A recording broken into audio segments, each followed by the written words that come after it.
And with Gorazd, we have a very special guest who is actually our neighbor here next to our stand, John Noonan from minus 45 dB. Correct. So it's a sound, there's already a sound element to the name of your brand. Can you tell us a little bit more about it? Of course. So the premise of minus 45 dB is the amount of show floors that we've all been on in exhibition centres or venues or temporary structures where, similar to today at IMEX at IMEX Frankfurt,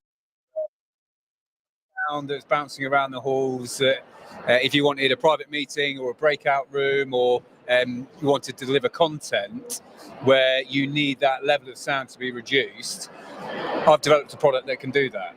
And it's developed specifically for the event and exhibition industry. And what that means is that there's some key bits that are required within that, right? As we all know, speed of putting stuff up. Obviously, you get 1 or 2 day build at best in this environment. So that's obviously a critical factor to make sure that any structure goes up quickly. So it's designed with that in mind. Then with the actual sound reduction element, so we could have made it 100 decibel reduction, but it would take so long to put up that it wouldn't be viable. It costs an absolute fortune. And what we've managed to develop is something which goes up quickly, gives a really healthy sound reduction on the show floor, and is competitively priced so that it's accessible to as many organisers as possible. With Gorazd, we've had a lot of conversations these days, and I think there's a red line between them is we are all talking about well-being, wellness, Yes. mental health, the quality of life and work. And I guess a lot of people don't notice the noise perhaps that much. Yeah, absolutely. And until it's gone. Yeah, and then they do. We actually had some people, when we did it yesterday, when we visited your stand, we loved it. Yeah. And we actually took some people today just to test the whole thing, which is a little bit like, that scene from Ace Ventura, the pet detective, going, Yeah. So it was really fun. And people don't know how much effort the brain actually requires to 100%. annihilate all the white noise that is happening here around us to be able to focus to talk to you even. Yeah, absolutely. Now we, of course, recording this with microphones, it helps us to a certain extent to use technology. We can cancel some things out. How effective would you say is the difference between what is happening out here and what is happening inside of that booth? Well, it's not really for me to say. Now, I can speak about all the clients that we've delivered for who continuously come back. I mean, we've been on the market, it's been developing for 7 years. We brought it to market last year, and since then it's been chaotic in the sense that the speed of growth has been unbelievable, which shows that the product works, that the people that are using it really engage with it, really see the value. So, you've been in there. As soon as you close that door, it's tranquil. It's completely different, and nothing else exists in the world. And the reason I can say that is because I've had my IP lawyers searching the world to find something so that we can get the patent on it. So it doesn't exist anywhere. So I can comfortably say this doesn't exist anywhere in the world, only with minus 45 dB. And I think what that gives, talking about mental health and that side of things, is that the ability for people, and what we're finding is a bit of a trend at the moment around wellness and around organisers having to take that more seriously. So we have a solution here where we can deliver a sound-reduced wellness, neurodiverse space on the show floor competitively, globally. So there's no reason really now for organisers not to use it, because they have the perfect option here. Next, they do it very well here. They've got their own spaces which they use for that. But there's lots. So this as an option for that is fantastic, as well as all of the other sort of uses of that. But it doesn't exist anymore, and you can a testament to how good the product is. It was a bit indulgent to say that. I'm not going to say who is, right? So you have a kind of startup energy bringing to the trade show, Tell us more about yourself, about your story, about how you started, Yeah. how this company started, what is behind. So it all started for me. I went to university in the UK. I was promoting nightclubs at uni, so I used to go out an awful lot, 5 or 6 nights a week. Every time I went out, I'd bring some people with me. That got more and more, and then before you know it, I'm promoting festivals, doing Prodigy, Chemical Brothers, Mark Ronson, large scale festivals. Then went into sales and marketing structures within corporate companies, and then from there took a sidetrack into furniture. So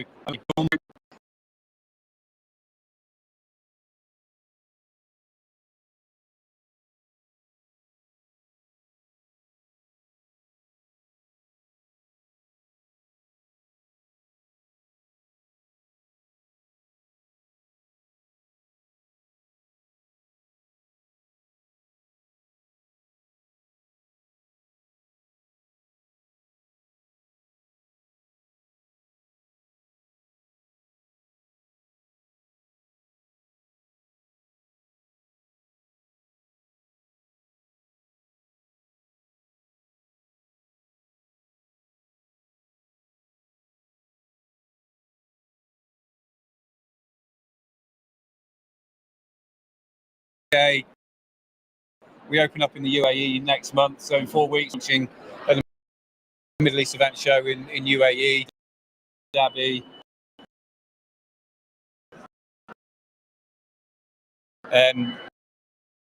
KSA, so Kingdom of Saudi Arabia, is showing quite a lot of interest in the product. And then obviously when you come to a show like IMEX, and it's a whole of Europe as well as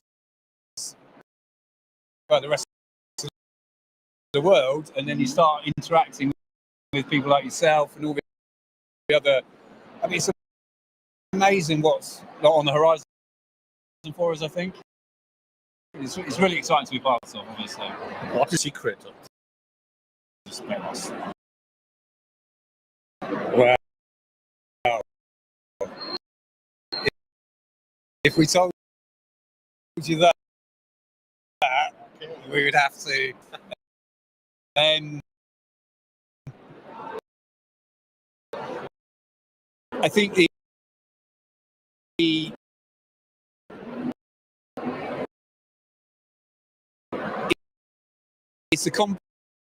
panel is obviously the thing, and the way that the whole brand it. You can have glass walls, non-glass walls. That the power is driven. We could do one of those. You say, "Oh, I tell you, we close the door," and then you just see. Yeah, absolutely, yeah.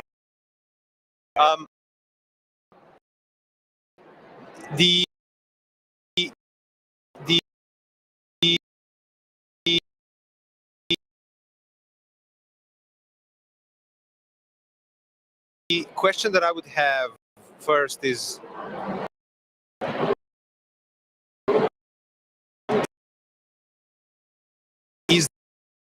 the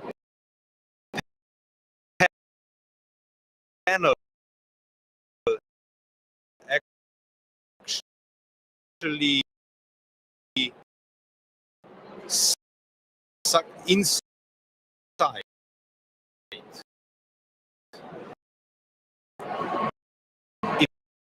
It works so that the noise created within the booth is captured by the walls, right? So would it be applicable if we're talking about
or venues where they have organisers that have outgrown the space, but they want to put stuff in cars, and you take other venues like that, then that could be obviously.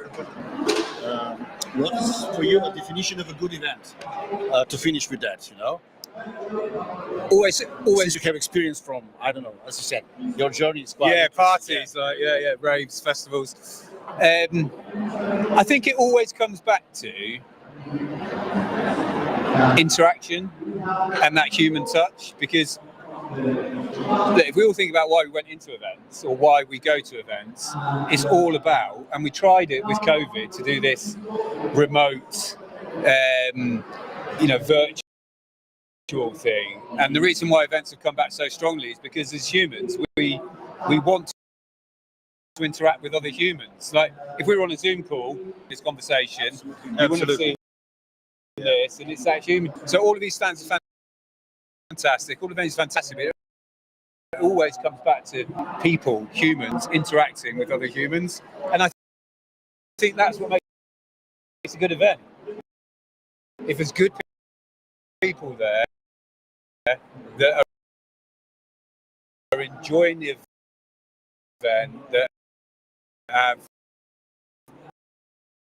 like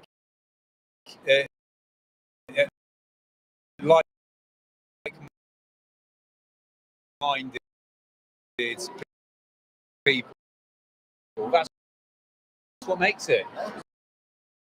You can have an amazing stand if you don't interact with anyone.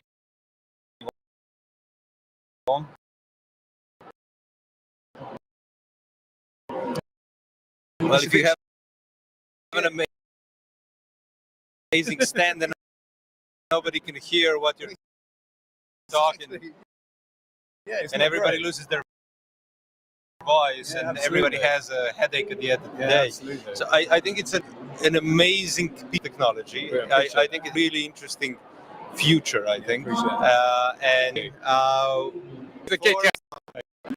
I think they both got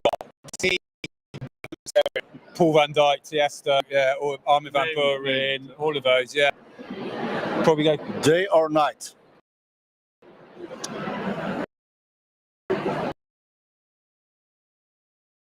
again. It feels like I've done all my night time. I've always had my fill of night time. Now I'm a very early riser. I love the day and I go to bed early. So we'll finish it with the mountains or the sea. God, these are good. I think you can do a lot in the mountains, like walking, hiking, mountain bike. If you'd only do one, I'd do mountains. Thanks. So Thank you. we'll be back in a few moments. Thanks a lot. Brilliant. Super. Thanks so much. More about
5, and with Gorazd, we have another guest, and I know we're going to have a great conversation ahead of us. Ciara from Innocency is with us, and we're going to talk about human-centric experiences and transformation. So tell us more about yourself, Kim. Thank you for having me, first of all, both of you. It's great to be here. So, talking to you, so my company is all about how do we innovate using the senses. Why the senses? Because I feel that after working in events for more than 15 years, I feel that when we engage more than one sense at a time, we retain information. This is scientifically proven. And I feel when we go to most events, especially conferences, we're engaging one or two senses. We're watching things and we're listening to talks, but we're not fully engaged. And that means when we leave, we're not retaining all the information. So I wanted to find a way to create experiences that are very meaningful, very impactful, and memorable. And the way to do that, I found, is to make sure we engage all our senses in the experiences that we create. I want to dig deeper, I want to learn more about you, about your career, about your experiences. Can you tell us more about you? Okay, so I come from originally a marketing background. I worked in marketing for many years, but then I went into TV and film. So I'm a storyteller. I love to tell stories, and I worked in that industry for quite a few years, making TV series for kids all over the world. And then I fell into tech. It was really an accident, and I ended up in a trade body, a global trade association for the mobile tech industry, where we put on huge conferences, CEO summits, awards shows, all these kinds of big events around the world. And I became their head of global events because I was a producer in television. So now I produce live events. And I did that for more than 12 years. And it was a wonderful experience. I mean, meeting, conferences, of course, you meet people all over the world. That part was beautiful, and the creativity was fun too, because I could design the whole event from the seed of the idea into the whole thing. However, what I started to find after years of doing this, at least in the tech industry, it's not the events industry, it's the tech industry, what I would find is I put a lot of care and thought into the curation. What speakers we're going to have, what is the narrative, what is the flow, what are the moments. I would put so much thought into this, and I would say the majority of the people were in the hallways exchanging business cards. And it started to make me feel a bit uncomfortable that I'm bringing these amazing people to speak on stage, and there's not very many people in the room. I'm exaggerating. Of course, there were full rooms at times, but I started to understand that this audience, these participants, are much more interested in actually doing business with each other than education, than listening to things. They're there, number one, they have business deals they need to close, but also it's a vacation for them away from their family, and they just want to mingle with each other. So I started to think we need to think about this differently. This is not working anymore, at least in this industry. Also, the thing I started to notice, it's the same old, same old. You have the same speakers on stage in every event, from Barcelona to San Francisco to London. It's always the same speakers in this particular industry. And so after 12 years of that, I was a bit jaded. I thought, you know what? I want to do experiences that really impact people, that they want to be there for, that they want to go on a journey. And I think I want to do them for smaller amounts of people too, because it's hard to fulfill huge audiences. So I went to a workshop at Oxford, actually, that was all about the senses. And Professor Charles Spence, who is a cross-modal psychologist at the university, had a workshop where he had chefs and sound designers and perfume makers and people who work in all the different elements of our senses, knowing how important each of those senses are and how they act together. And that just lit something up in me. I'm like, that's what's missing in events. We're just going, we're getting input, but we're not actually participating with all our sense. And that got the whole ball rolling. This was back in 2017. Of how can I create something meaningful and impactful using all the senses? That was the missing ingredient. And because I love hosting events and I love dining experiences. I love to host dinner parties. I love food. I'm a foodie. I thought maybe we can start by doing something around a table. How do we tell a story as a storyteller through food, through the senses, around a table where everyone's engaged, everyone's breaking bread together, there's no hierarchy. We can really get to the nitty-gritty of an issue or a story through a sensory meal, and that's what started everything. But about how many senses we are talking about? I talk about the 5 senses. Of course, we have 21 actually, but I talk about smell, hearing, taste, touch, and sight. Those are the How good is IMEX in touching all the senses? Well, I think with the combination of the education side and the exhibitor side, I think it's doing a pretty good job, because on the education side, we have a lot of interactive, let's say, experiences that are touching on more than one sense. I think in the exhibitor side, it's pretty standard, right? We have the booths. I do notice, I have to say, going around, I do notice there are booths where there are people doing activities that are not typical.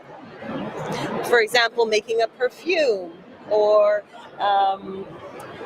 colored strings on our wrists, things that are a little bit different, not high tech, very low tech, and people are lining up for that stuff. So that's very interesting. Low tech.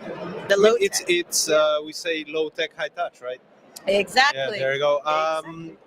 Exactly.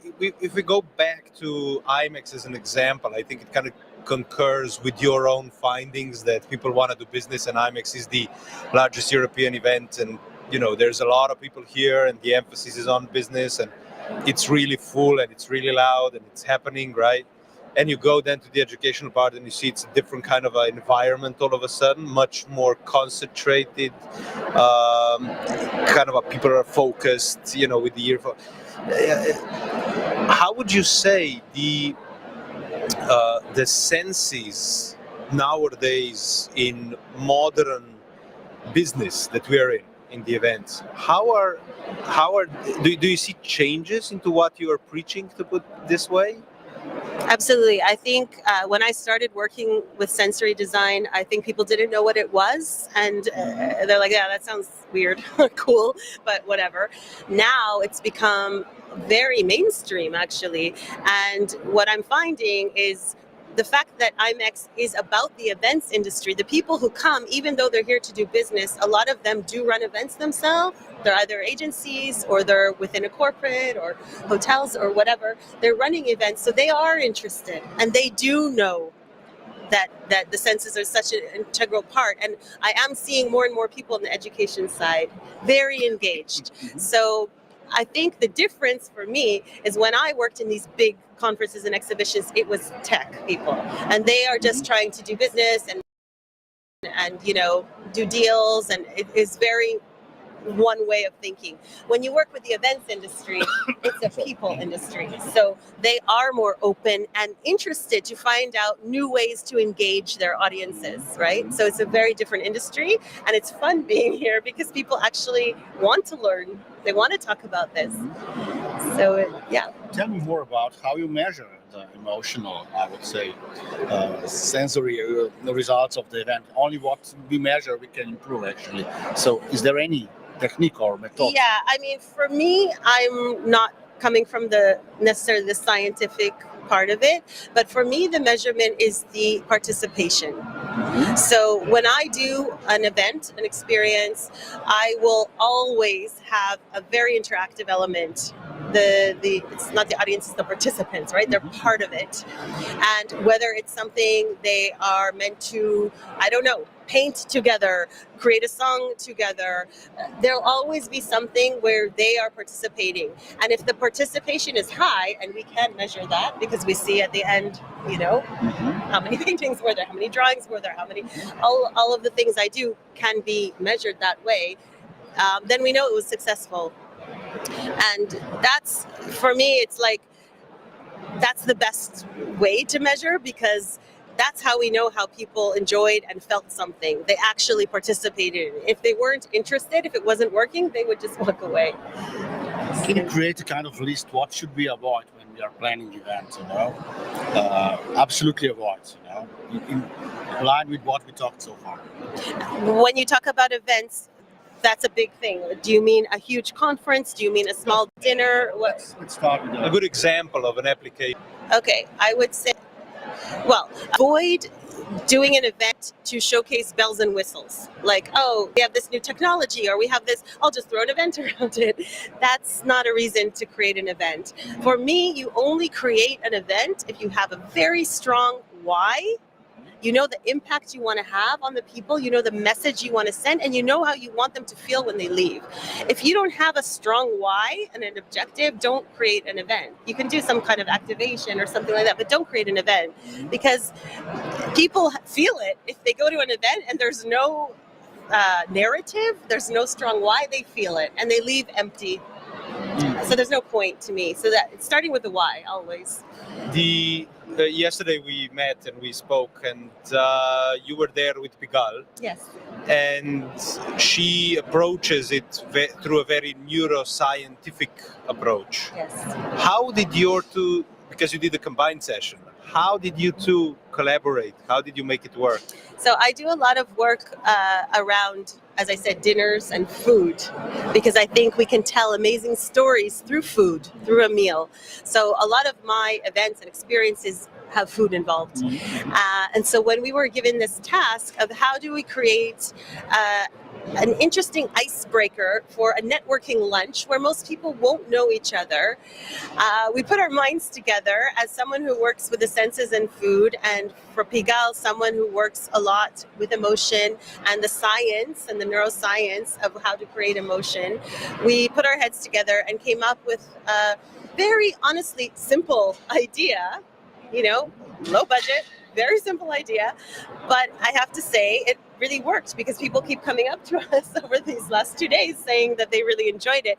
And what it was instead of just coming to a networking lunch, you go pick up your plate from the buffet, choose your dishes, and go stand at the bar table and eat, and awkwardly talk to the person next to you. Oh, hi, I'm Mary. What's your name? Which can be very awkward, especially for introverts. It's not fun. It's actually not fun at all. Sometimes it's a cringe, It's a cringe. So we thought, how do we make this less cringy and more related to the actual food, to get people thinking about the food in the event? So we worked with the chef in advance, and we chose 4 specific ingredients that he was using in different dishes, and we pulled those out and did a bit of research on them and the essence and the energy and the neuroscience behind each of those ingredients, and we wrote it up on a card on each bar table, and then we had stickers for each of the vegetables. It's on my badge, actually, the stickers, and you could choose the sticker of whatever you put on your plate and how it resonates with how you run events. So each thing had a different meaning. So tomatoes, means you're very open, you're open-hearted, you have a lot of empathy, you're very inclusive. So if you put a tomato on your badge and someone else maybe has a carrot, you could talk to each other. Oh, you have a carrot. Why did you put a carrot? And it's just a reason to start a conversation, but also thinking more about the food they chose on their plate, which usually people don't think about. They just put something on their plate, they're chatting with someone, they're not even paying attention. It reminds me of my student life, We had such an exercise at that time. Yeah, very, very interesting. Yeah. But let me assume that you have unlimited budget to close the show tomorrow at 3:00. So what would you do together with Pigalle or yourself, I must give you unlimited budget. So unlimited budget. I turn it into a big karaoke show, I think. I don't know. I would want to do something that really involves everyone. Again, I don't like passive activities. I like participating activities where people are part of it. So I would do something that's fun, that's memorable. Actually, I really like the guys who were hosting our session just now. I think they're called Song Vision. Yeah, Song Vision. Yeah, and they create songs and music out of what happened at an event. I love that. So a big performance around that with everyone getting up on stage and taking part. I think anything that's interactive, fun, lighthearted, and memorable. So, yeah. Wow. We are slowly coming towards the end, because as you saw, Jure already came behind the camera, which kind of is a cue for us. Secret message. A secret message. So towards the end of this podcast, we usually have a couple of fire questions. So these are short questions that you can answer, in a long way or in a very short way. And if you want to elaborate, of course, you can elaborate. So my first one would be hearing or tasting.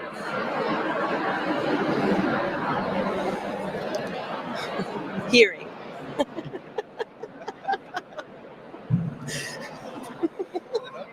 Italian or French cuisine? Italian.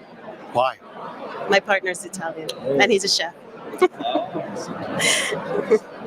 Let's go to enology. Red or white wine? Red. Wow. I enjoy it more. There we go. Thank you very much. Thank you, Kim, for taking the time. And it was a very interesting debate. I think talking about senses at events is really something is not done often. So I think it's a very thought-provoking thing. And I think it opens a lot of questions for perhaps another future debate. So thank you very much for coming to Ljubljana Talks. And everybody, remain tuned as we're coming back shortly. Super. Nice. I hope I answered. Okay, my brain honestly is fried because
live in Frankfurt at IMEX 2025, and with Gorazd we have another great episode in front of us. Kristina Hentschelm, welcome to Ljubljana Talks. Thank you. We just kind of had a quick chat, but one thing that you already said, you've worked both in public and private, if I did understand you, well, corporate. Tell me, what's your life story? What's your comparison about that? Well, I've been working in the corporate pharmaceutical world for more than 25 years, and I really loved it because we always talk about this, right? So pharma industry is really about purpose. You're not just selling brands, you have medicine that can really enhance people's lives, right? And I love to inspire and connect people, and this is what always events are for me. You know, bringing people together, be it internally for big internal corporate events, or in my case with HCPs, with doctors, with patients, to bring them together, inspire them, and ideally do something together that has an impact. Okay. And after all that time in the corporate world, I thought, well, it would be great to do this not just for one company, also for others. So I decided to leave the corporate world, start my own business to follow my passion for events. Wow. So let me start with this question. In pharma industry, everything is very heavily regulated. That's true. Is there a place for creativity or no? Of course, it's strictly regulated about the things you are allowed to say and what you can do, for example, with doctors. But then it's even more important to become creative, and it's about designing events, and to really find formats that are truly engaging, that really take them on a journey and to truly leave an impact. So it's more about the creativity in designing the formats and events. Let me ask you, so why there is then so many boring events? This is the question I had, and this was one reason why I started my own business, to exactly do that, to work with teams in the pharma industry to turn boring events into interesting, engaging, impactful events. Because I'm not sure your experience is, but I mean, I myself, I was bored with the endless PowerPoint presentation, meetings, panel discussions, 2 days, locked in a room with no daylight, and just one keynote presentation, strategy presentation, whatever, from the front, and just passive consumption. And this is why we need to think it differently and really think how we can involve the audience, ideally way before the event, right? Then during the event, and also leave time to digest and to translate for them what it means. Yeah. You're now talking about event design. Yes. So by liberating yourself of bits of one company, right? What are tools you see work in the meeting design to achieve the purpose that you're just describing? Yeah. First, it's definitely about the right strategy, that the team needs to be clear, what do I want to achieve, and not just I want to kick off or I have a sales conference, but what behavior should have changed the event. And then really for every session to define what are my key messages, what should stick with the audience. Then it's about collaboration, finding the right team to develop the project, the event. So usually you have a project owner, right? And then you have a huge team around you. So this should be cross-functional. They should be all working towards the same goal. Then also the collaboration with the event agency, event agency team, then myself coming in with a more strategic conceptual view. So it's all about this. And also taking the big picture. So not seeing events as standalone events, but taking the broader perspective. How does it fit into the overall company goals and the communication strategy? So to have a more strategic, holistic view and then collaborate with those involved. So if I understand you correctly, we have a very powerful tool in our hands, but of course that means also a lot of responsibility. And here we are coming to sustainability, which suddenly disappeared from the menu of big events, which I'm not happy about. You think so, that it's disappearing? It was a buzzword, but now actually somehow disappeared, And what do you think about that? Am I right or I'm completely wrong? I made mixed experiences over the last months because I've worked with a few clients, and just the recent kick-off I had, there was only vegetarian food. There were no printouts, so it was all digital. We stayed in a hotel that was eco-friendly, and we calculated what the ecological footprint was after the event. So they took it really seriously. Others, I think, don't have a real strategy or not pushing it that much. And also, I don't know what you think that comes to material. I see how nice it is to have it all virtually, but for example, when it comes to making notes or writing a commitment card to yourself, which I think is much more powerful at the end of the meeting. So, okay, what does it mean for me? What do I take home? Of course, you can put it in your iPhone, but in a card, and you write it down, and you take it home, put it on your desk. Stays much more. And I know that would cost some, paper and CO2 and whatever. So we're coming to the phase where we will do also sustainable accounting, which is now reality in Europe. That means that we will need to report according to new standards, so that there is no doubt.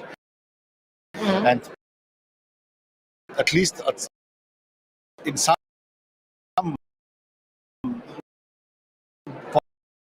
parts of this story,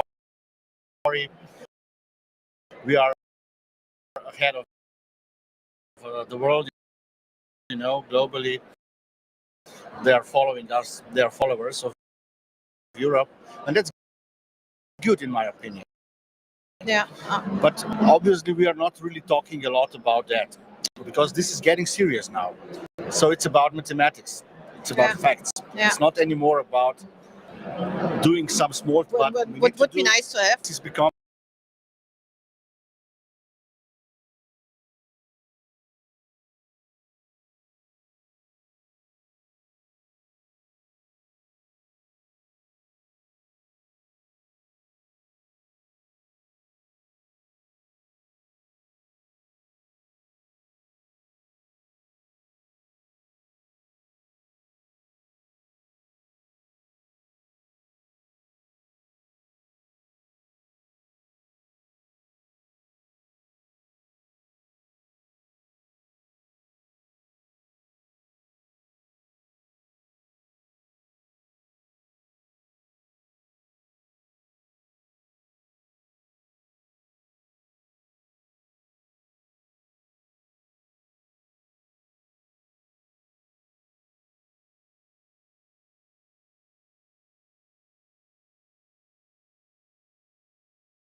for me. But that's also good to see how different people work differently. You can see Gorazd is very much into the corporate concept and the creating events. You are creating events. In most cases, if you agree, you have to follow the healthcare code. Yeah. So, how do you see the legislation and the knowledge the knowledge of this legislation with your partners, the destinations where you operate? How do you see it be recognized? Destination, I cannot directly with the destination. I work with specialized in healthcare. They're quite familiar. I can also see that big pharma is also looking for rather creative agents, and they need quite some onboarding, of course, on what is allowed to do and what not. But sometimes it's good, right, to get different perspectives, to be a bit more creative and to be in the boundaries. Yeah, because the boundaries can be very complicated. I mean, in terms of organizing a congress, a big international congress, you have to be respectful of the local code, but also individual national codes. So there's quite a lot of knowledge. How do you resolve this? How do you know that you are within the code of all those different factors and different elements? For that, I would people who are really deep into that topic and just constant learning, being up to date and knowing who to ask if I don't know of networks, be it within the industry or on certain topics like female empowerment. So just asking for help. No? So we are at the end of this discussion. So what are ideas which are absolutely necessary for a successful event? What is definitely inspiration. We want to inspire people and not just with stories, emotions, and through change. Co-design or integration and working with different people together, taking them on board before, during and after the event. And impact. So it's all about impact. Think about what you want to do at an event and fully work towards that goal. Amazing. We usually finish with short questions for you. Oha. Mine is a very simple one, and you can describe later on, decide for that. Walking, it's my question. Walking at the moment. Because we live in Vienna. We are living in Vienna, close to Vienna. Beautiful vineyards. I can walk around there for hours. I wanted to ask why, but I will ask you.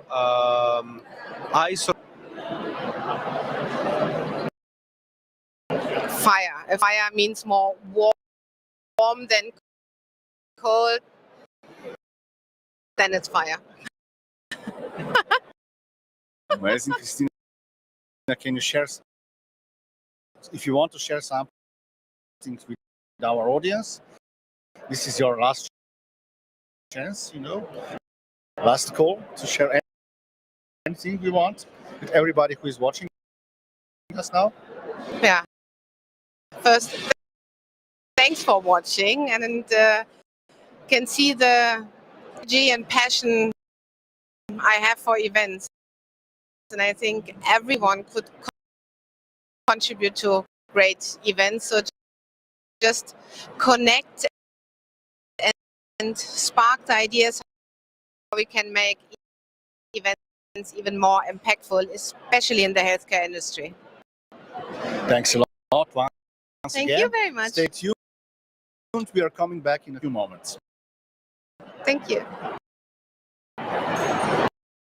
Thank you. Very cool. Yeah, that was good.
Another episode of Ljubljana Talks, recorded live here in Frankfurt at IMEX 2025.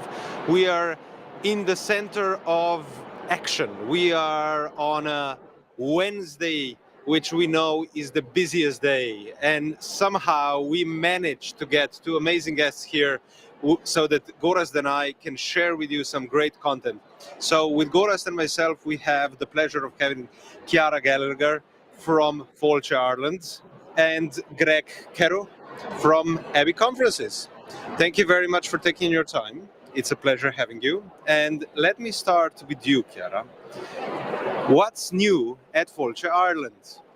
Well, firstly, thank you for having us. It's fantastic to be here. Delighted to say we are literally about to launch our brand new business event strategy on our stand, just across the floor there. And we are lucky enough to have our tourism minister, who has travelled all the way from Ireland, to be with us here today to officially launch the business event strategy. It's something we've been on a journey for quite a while doing it. Again, led out by our government department, so there's full buy-in from the government into the strategy, which is fantastic, and also very much supported by our industry. So it was very much co-created, the strategy. So we had various different industry groups all feeding into it to develop it. It's I suppose what we've done is moved away from the traditional measurement of simply heads in beds, and that's all we were ever measured on in the past, and very much the tourism focused, to go beyond tourism now. So we've essentially got three pillars within the strategy. We focus not only on the economic benefits of hosting events in Ireland, but also the social benefits and the environmental benefits. So we've been working on a long journey to get to this stage, and I suppose what we're doing is giving all three pillars equal weighting.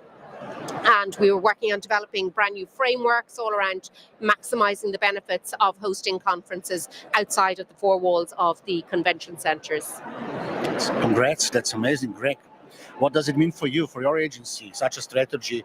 Is it a game changer for an agency like yours? I think it definitely is, because I suppose, like, as a PCO, we're obviously constantly trying to recruit ambassadors as well, and sometimes it's not easy. You've got a busy professor at university or a busy surgeon, and when you start to talk to them about the potential impact bringing in a conference in could have on their university, on their sector, on policy in the country, in their subject matter, for example, it's a big draw, and it's a big kind of goal for them, and they see the value of the business event. It's not just bringing 500 people into a city or a country for a few days, and the value of that. The value is, okay, this conference could be a driver for change. This conference could be really just a tool to raise awareness and obviously just solve a challenge that's currently there. So, and I think that's what the strategy really, the business event strategy now really aligns with what government priorities are. I think that's a big thing as well, and obviously helps with the backing of government as well, because we're actually using business events to help solve problems that are there in our country and in our city. So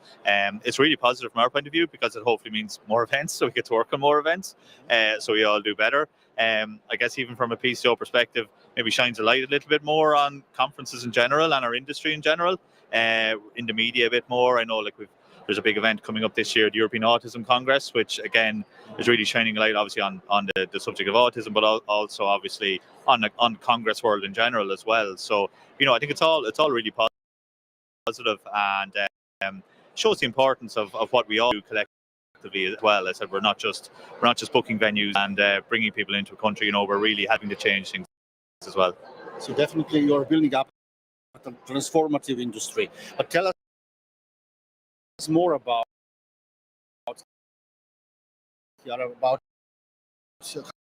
how you are organized in the in your country. Actually, what is the structure of organization? So from up to down, how it works? Yeah, well, I suppose starting with our government department,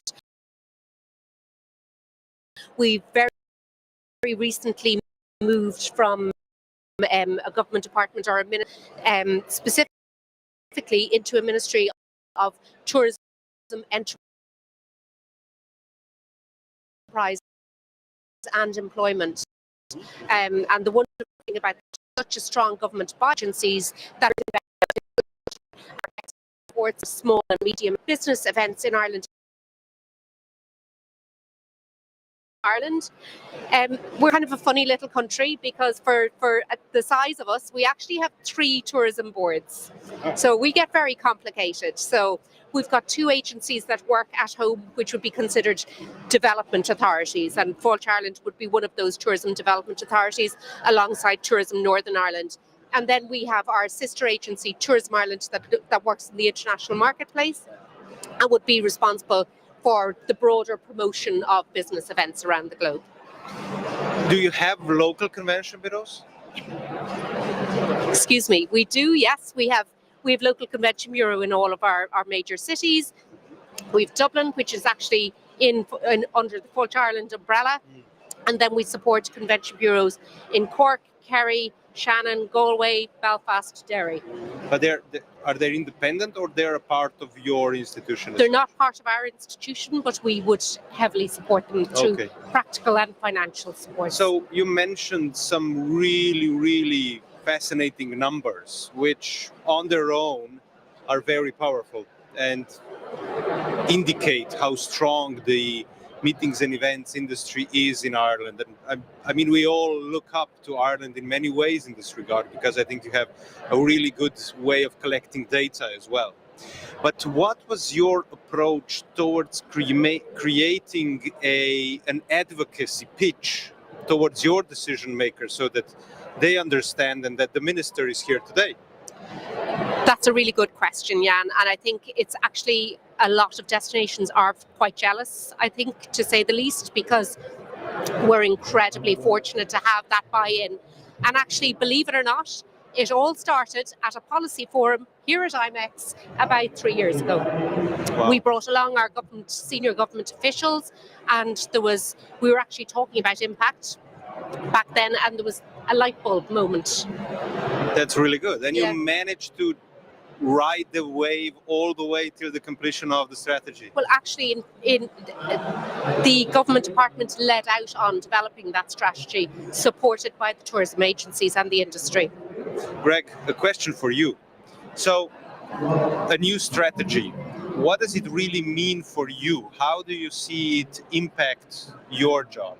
I think it really focuses in on the key objectives and really helps us, I suppose, even from a bidding perspective, telling our story. You know, and you mentioned about Ireland's success and those good numbers, and a lot of it does come down to, I think we're a nation of storytellers in many ways, but a lot of, you know, the story we tell in our bids and in our selling our destination. And again, that ties back into the legacy and impact, where we're really telling a story. We're not just showcasing, here's our conference centre, here's our hotels. You know, this is the impact the conference could have. This is what we need in this sector in our country. This is how the conference can help that. So there's a story, there's an investment, and I think key decision makers buy into that. So I think that really helps. I know Ciara might talk about the subvention piece as well, but I know that the subvention is going to be reviewed now and looked at again, aligned with the strategy. So again, that also means a big thing for us. It's easier for us to talk with these key elements with clients, because there's an incentive there for them to promote this as part of the conference. But again, all of this makes a big difference, and it's, I guess, really our side to see the minister today, to see the focus that government are putting on, and seeing the view in conferences. You know, it's something that we obviously believe in ourselves, and we try and showcase. But it's clear to see that, you know, government are really behind this, and that's just so encouraging for all of us in this industry. Well, sustainability was always high on your agenda. We also saw a lot of great campaigns in the past, sustainable campaigns and the actions. How is now sustainability defined in your new strategy? I suppose, Gorazd, it's top of our agenda. We working very closely with our industry to try and support them to operate in as sustainable a manner as we possibly can. Our Ireland Tourism Development Authority have set up a climate action program. We offer bespoke services and mentors to our hotels and our venues, etc., all around the country for them to reduce their overall carbon footprint, to make it easier, obviously, for when a delegate comes to the country to reduce their footprint. And I suppose the key with the whole impact and the social pillar is all about maximising the benefits from hosting events in the country. So a positive handprint as opposed to the negative footprint developed from the carbon. So it almost offsets it. But not just, I suppose, the climate action programme. We're doing so much more, as a lot of destinations are developing sustainability toolkits so that you can operate your event in is the most sustainable manner we possibly can. We've just developed a carbon calculator. So what we're measuring the carbon footprint of every event that comes into the country. And then we are going to put measures in place to keep working with everybody in reducing that carbon footprint year on year. We'd also hope to be able to share that information with future destinations. So when an association comes to Ireland this year and is moving to Ljubljana next year, we would hope to be able to share the details of that from the carbon calculator so that you could put methods in place to try and reduce that overall footprint. So you're actually covering all 4 pillars of sustainable transformation, carbon management, you said, yes. Then offset management, I heard about it, then impact management you are doing, and of course compliance management, which is quite hard in European Union.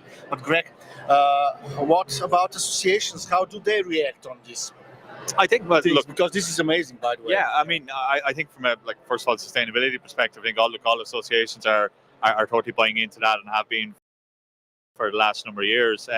Legacy and impact. I mean, I think I see there's definitely an increased take up on that. And we were talking before this. We mentioned like there's a couple of associations we work with, and we're almost seeing those cities that have really focused in on the local impact and kind of the value beyond the conference itself.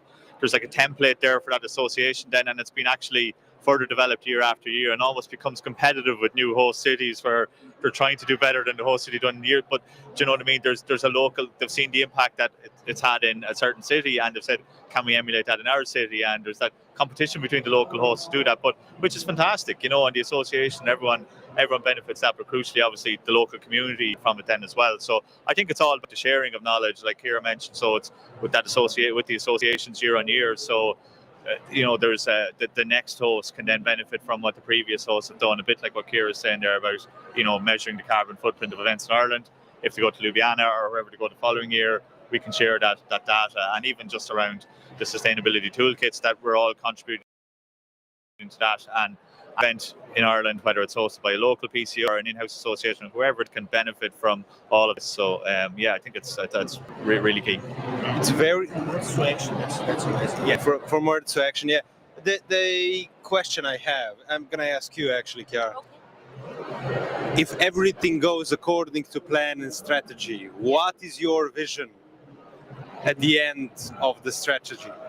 We have very clear targets. I suppose we are looking to grow on an average 8% growth rate year on year to 2030.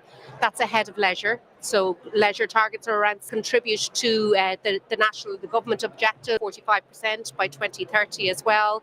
We're looking to, I suppose, support the industry in creating long-term sustainable jobs within the business events sector. We're looking to provide lots of opportunities for our own industry to get into the marketplace and get in front of prospective buyers and planners and showcase Ireland as a very positive destination and build on our global reputation. We've lots more under the big long list of by 2030, but that would look like that we would be to be leading in terms of the social, the environmental, and the economic. Greg, if it all goes according to plan, what is your expectation at the end of the strategy? I'll be retired in 10 years' time. That's what I said. No, I think if it all goes quite, I think it's shining a light as well on the industry on what we do. And, you know, Ciara mentioned jobs there, you know, recruitment and attracting talent into our industry. It's not always easy. And I think the public awareness of these events and of the role that, you know, PCOs can play and the role that everyone plays in, and that these events can be drivers of change, just raises awareness of our industry as well, apart from anything else, and helps attract talent. So it just leaves our industry in a better place, leaves all our companies and the quality of service we provide in a better place as well. And look, eventually, hopefully more events to Ireland and more events for all our companies to work on. Yeah. Well, we'll see about that. We'll see about that. Yeah. Is with the new strategy also some new brand strategy, or it's just a general strategy, or there is a new narrative of Ireland now with this new brand? I think that's possibly maybe my next job, to have a little look at the brand. We've operated under the Meet in Ireland brand is what we operate under in the international marketplace. I mentioned our 3 tourism agencies and brand to avoid any sort of confusion in the international marketplace. So I think that's really important, that we all show up with the one clear message when we're out there talking to planners and helping them to choose Ireland as a destination for their next business event. Okay. And my last question is, what would be your dream event to host in your country for both of you? That's a great question. Well, I'm a big golfer. I'm very fortunate to have the Ryder Cup in Ireland in 2 years' time now, and had it back in 2006. We'll have some European Championship matches as well. I'm a big football fan too, so I think we're having our dream events. To be honest with you, from my perspective, over the next few years. Yeah. Very hard to pick one in particular, but definitely with the new strategy, I genuinely feel that we are in a position where we can actually help solve global challenges. And I think any event that can help do that, and it can help make Ireland a better place to live, to work, to visit in, and to make the globe a better place for the environment, etc., I think would be what we'd hope to achieve. On 35%. On one side, we have opened so many things that I would love to ask. But on the other side, we've actually are coming towards the end of our time, because Jure, when he stands over there, that is how we know that we've had our time. Is there anything else you would like to add?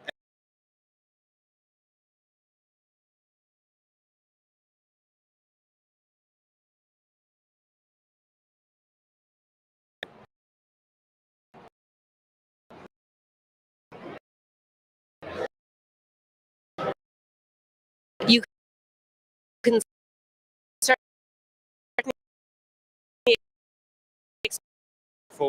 expect 100,000 welcomes.